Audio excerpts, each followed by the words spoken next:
just resigns to start to strike back. I mean, on the one hand, I respect the match awareness. One of the things that we often see preventing people from making comebacks in the Speed Chess Championship, everyone, is playing lost positions probably longer than you should, because you're also competing against that enemy above our heads there in the sidebar, which is that counting down clock. And if you're going to mount a comeback, you have to do it within the time frame, right? It's a shot clock, if you will. And so, I mean, Don, again, he's playing Magnus. I don't think that this is the beginning of a comeback for Gukesh.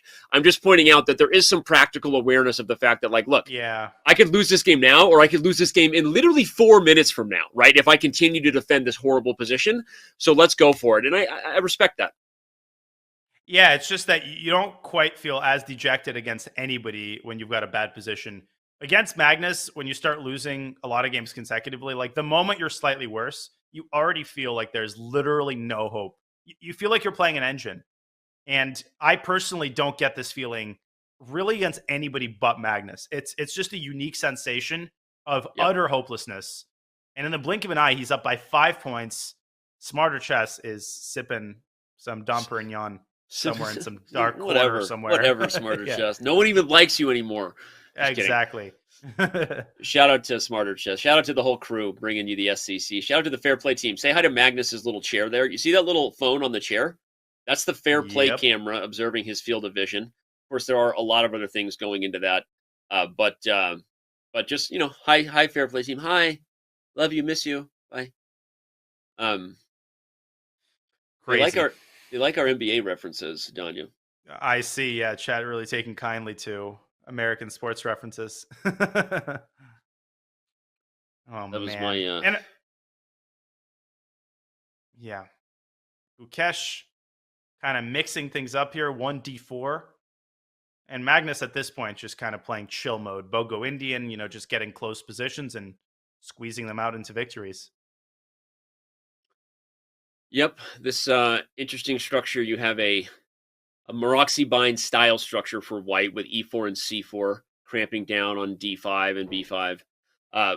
Black actually has a Boleslavsky hole position, which is not a traditional Maroxy bind like you would see in a Sicilian, with the e pawn being traded. You see this position from Bogo Indians and Kings Indians. Did I just hear a Boleslavsky reference? You did. Range? I'm impressed. You did. Hey, Pawn Structures 101, baby. You ever seen that video series on chess.com, Pawn Structure 101? I wake up, it's my alarm clock, actually. It might have helped you before you wrote your positional chess books, If only I'd known what to watch. It just feels like Magnus is already better here. It's so weird. Yeah. Like, from a conceptual standpoint, anytime there's a Maroczy bind, white's supposed to have an objective edge. But the way Magnus has positioned his pieces is rook's coming to e8, the knight's dropping into c5, there's a hole on b3. Magnus could secure it with a4. It's the Magnus effect. Again, you always just give him the benefit of the doubt, these complicated middle games. It's crazy. Yep. And despite the space disadvantage for Black's pieces have squares, and that's usually kind of a key indicator. You can have lack of space and your pieces are wrestling, or you can have a position like this. You've got the black knight maybe has c5. The dark square bishop on f6 is comfortable. You can even play g6 if you want to keep it on that diagonal to back that thing up. The rook on e8 hits the e4 pawn. So Black's position is just fine. Gukesh going aggressive with f2, f4. The drawback is that now you've got the long-term weakness of the e4 pawn. But the plus side is that in some positions, e5 can be a tactical idea, opening up the light-squared bishop. So Magnus can't fully fall asleep on that idea. Yeah. Black could trade everything on d4 and go queen f6. I feel like that's the kind of idea which is up Magnus's alley. Yeah. Simplify.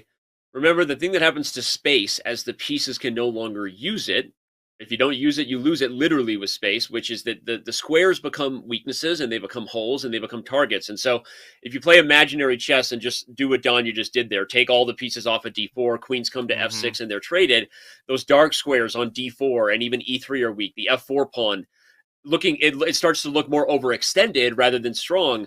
And this is an important kind of instructive measure a lot of people can take in their games. If you're worse and you have less space, trading can kind of turn that space your opponent has into some open air for you to attack. Yeah, that's a great point. And of course, it takes the sting out of these tactical ideas like e5. Yeah. And Magnus taking a pretty deep think, and there And he goes the goes for it. trade, and queen f6. Takes this thing out of the position, just as you said. Takes this thing out of e5, takes this thing out of white's space. Now, if I'm Gukesh, I would actually go for the trade and then go knight e3 and try to stick the knight on d5 ASAP. Before black has completed his development, using the fact that e4 is untouchable. We can bring up internet. Well, okay, actually not, because he's going for it. He's going for it. I think he's going to go. I like it a lot. And by the way, let's bring up the analysis board anyway, though, because after knight e3, let's show why knight takes e4 doesn't work. Knight to d5, and Bob's your uncle with a double attack on c7 and the knight on e4. There you go. Look at that. You were moving the pieces right as I was saying it. I feel so at home with you. I feel so at home with you. I feel so safe. It's hard for me to not be in control of the mouse. It's been my whole life, but I feel safe with you, Danya. Well, I have big shoes to fill in regard. My arrow drawing is a lot less accurate than yours. I will give you that. But I really dislike Gukesh's move a4. I don't get that at all. Because, the medicine is worse than the disease here. You're curing the problem of black going a4, but you're creating just massive weaknesses on c5 and b4, more dark squares. You can't afford that. Agreed. And now you can't, you can still go knight e3 maybe. But at that point, already knight takes e4 is on the table. He goes rook e3. Yeah, and the eval bar also agreed. I think you were right. You were right on the money that knight e3 was needed and timely. Now you're defending the e-pawn, if anything. But this is a bit of a Magnus effect, right? It's hard. You miss opportunities because you're not looking for them. You maybe play, as you said, the cure is worse than the disease. You play a little more defensive than you should. And black has solved all of his problems here. Yeah, and you just slip into defensive mode automatically, even if you're slightly better. You just assume you're slightly worse because you're playing Magnus. And Gukesh with g4, so he's still trying to build up some activity on the king side. Yeah. Obviously, with the queens off the board is a paper tiger, and one typical idea is for black to later play g5 and carve out this massive outpost on e5 for one of his pieces. So you might see Magnus going h6. He goes g6 though to stop knight f5. Yeah, I really liked your g5 idea. Of course, it didn't work there because white would have played knight f5, but it is a good one. But here you see, again, it's less space for black, but show me a bad piece for black. The bishop and knight are doing what they're supposed to do. The rooks are doing what they're supposed to do. This is how you maneuver and play positions with less space. And like you said, white's, what does that phrase use? Paper tiger on the king side, the big pawn space? Tiger. Yep. Paper tiger indeed. And Magnus, you just know he's going to savor every moment of this endgame. He just, this is his jam right here. And his jelly. Jam and his jelly. I'm pretty jelly of his endgame technique. I'm just going to ignore that. I could take this so many different directions here. But all right, h4 is played. It is a crouching tiger, even if it is a paper one. Right? He's trying to pounce, create some kind of play. D7. That's an interesting move. He's kind of inducing f5, and then he'll probably just go right back to trying to use the e5 square if white plays f5. Yeah, you highlighted it.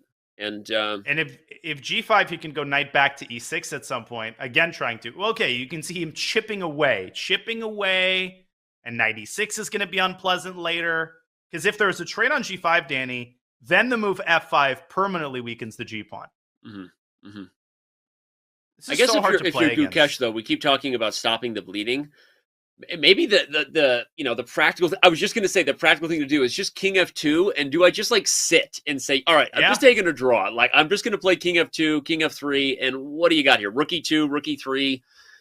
Maybe that's the prudent thing to do. It is, and you've got to do it fast. He's taking 15 seconds per move. You cannot afford to drop to 20 seconds here and defend this for another 70 moves. So I'm very pessimistic about Gukesh's chances. Maybe try to trade everything with f5 or maybe even h5, but that requires calculation. And boom, he's down to 30 seconds already. This is why they play the game. Time is part of it. And he's taking another 15 seconds on this move. And counting. When it goes red, when the clock goes red, you got to hurry up. And you just know Magnus is going to find some way to mix things up here. You don't see it right now. Everything seems to be protected for white. Magnus is going to find the right time to go knight e6 and knight d4, and he's going to jump around, and he's going to win one of white's pawns. And he's doing it, Uh-oh. inducing these pawns forward, saying, come and get me, big fella. Every pawn you push can't go back. Becomes a There's weakness. the blunder. Knight d3. He blundered knight d3. Winning the exchange. Fork Don't down. tell me Magnus is going to miss it. Oh, he did! Fork down. He misses it. Magnus is missing tactics today. It's crazy, but he's still winning. It's like the same narrative repeating itself over and over again. He's so positionally dominant, Danny, that he can afford to miss this stuff and still win. It's good to be king. Bishop E8.